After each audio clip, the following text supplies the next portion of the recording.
ഇപ്പൊ ഈ ഇതുമായിട്ട് ബന്ധപ്പെട്ട ചോദ്യങ്ങൾ ചോദിക്കും, മുഖ്യമന്ത്രി എന്തിനാണ് ഇത്ര അസഹിഷ്ണുത കാണിക്കുന്നത്, ഇത്ര ദേഷ്യപ്പെടുന്നത്, ക്ഷോഭിക്കുന്നത് എന്തിനാണ്? അത് ഞാൻ നേരത്തെ പറഞ്ഞതുപോലെ തന്നെ ഈ SDPI പേര് പറഞ്ഞുകൊണ്ട് ഞങ്ങൾക്ക് ആ വോട്ട് വേണ്ട എന്ന് മുഖ്യമന്ത്രി പറഞ്ഞാൽ തീരാവുന്ന പ്രശ്നമേ ഉള്ളൂ. അത് പറയുന്നില്ല. അത് പറയാനുള്ള ഒരു തീരുമാനത്തിലേക്ക് എത്താത്തതിൻ്റെ കാരണം ഈ തെരഞ്ഞെടുപ്പ് അത്രയും ടൈറ്റ് ആവുന്നതുകൊണ്ടാണ്.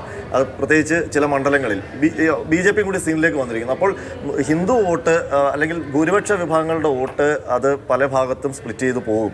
ആ ഘട്ടത്തിൽ മുസ്ലിം വോട്ടുകൾ കൊണ്ട് മാത്രമേ അവിടെ തെരഞ്ഞെടുപ്പ് വിജയത്തിലേക്ക് അല്ലെങ്കിൽ ഒരു ഫിനിഷിംഗ് പോയിന്റിലേക്ക് എത്താൻ പറ്റൂ എന്ന് CPM തിരിച്ചറിഞ്ഞിട്ടുണ്ട്. അതുകൊണ്ട് തന്നെയാണ് ഇന്നിപ്പോൾ കൊല്ലത്ത് സംഭവിച്ചത്. മുഖ്യമന്ത്രി ഈ ചോദ്യം പാടെ അവഗണിക്കാൻ വേണ്ടി മറ്റു ചില ചോദ്യങ്ങൾ ആൻസർ പറയുകയാണ് സമയമെടുത്ത്. അത് കഴിഞ്ഞു കഴിഞ്ഞാൽ തീർന്നു. ഇനി മറ്റു ചോദ്യങ്ങൾ വഴങ്ങുന്നില്ല. അതാണ് അവിടെ പ്രകോപനമാവുകയും മാധ്യമപ്രവർത്തകർ ചോദിക്കുകയും ഒക്കെ ചെയ്തത്. പിന്നീട് മുഖ്യമന്ത്രി തിരിച്ചു വന്ന് മറുപടി പറയുകയും ചെയ്തത്. ഇന്നലെ SDPIയുടെ ചോദ്യം വരുമ്പോഴത്തേക്കും KC വേണുഗോപാലിനെ അറ്റാക്ക് ചെയ്യുന്ന രീതിയിലുള്ള ചോദ്യങ്ങൾ വരുന്നു. അതിന് ദീർഘനേരം സമയമെടുത്ത് മറുപടി പറയുന്നു.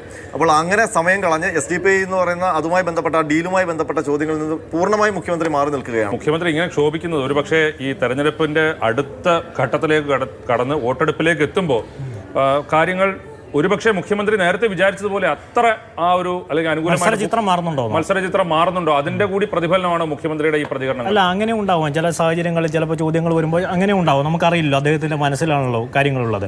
പിന്നെ മറ്റൊരു കാര്യം, നമുക്ക് ഈ സമകാലിക രാഷ്ട്രീയത്തിൽ സംഭവിച്ചുകൊണ്ടിരിക്കുന്നത്, നമ്മളൊക്കെ ഇപ്പോൾ പ്രവർത്തിച്ചുകൊണ്ടിരിക്കുമ്പോൾ കാണുന്നത് എന്താണെന്ന് പറഞ്ഞാൽ, ഈ മുഖ്യമന്ത്രിയും പ്രതിപക്ഷ നേതാവും ഒരുപോലെ മാധ്യമങ്ങളെ കൈകാര്യം ചെയ്യുന്നതിൽ നല്ല ശേഷി, അല്ലെങ്കിൽ വാർത്താ സമ്മേളനം കൈകാര്യം ചെയ്യുന്നതിൽ അവർക്കുള്ള പരിമിതികൾ രണ്ടുപേരും പല ഘട്ടങ്ങളിലായി പ്രകടിപ്പിച്ചിട്ടുണ്ട്. മുഖ്യമന്ത്രിയുടെ കാര്യം പറയുമ്പോൾ ഒരു കാര്യം പറയണം.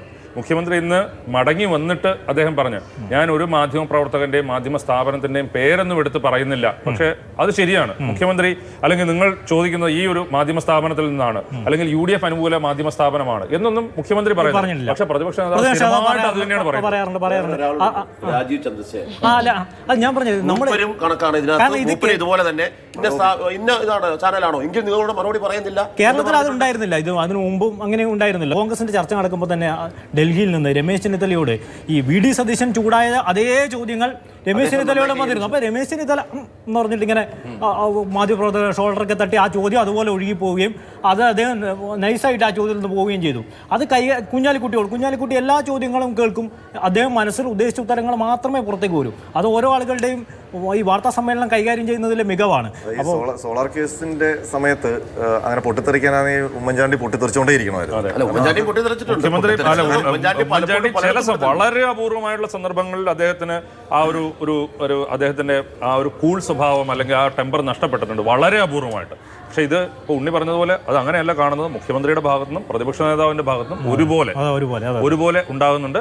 പിന്നെ ഈ രണ്ട് മുന്നണിയെയും ഇത്രയും വലിയ ഒരു ടെൻഷൻ ഉള്ള ഒരു തെരഞ്ഞെടുപ്പിൽ നയിക്കുക എന്ന് പറയുന്ന പ്രഷർ അവർ അനുഭവിക്കുന്നുണ്ടാകാം.